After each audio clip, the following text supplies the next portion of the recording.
अहमदपुर शर्किया के इलाका जंदूपीर में 21 साला लड़की से पड़ोसी की 5 माह तक मुबैना तौर पर जिनसी ज़्यादती।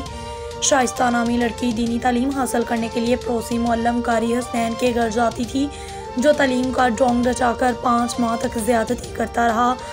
हमल ज़ाहिर होने पर मुल्ज़मान की लड़की का हमल ज़ाया करवाने की भरपूर कोशिश नाकाम। डॉक्टर की अद्वियात इस्तेमाल करने पर 5 माह का बच्चा लड़की के पेट में ही दम तोड़ गया।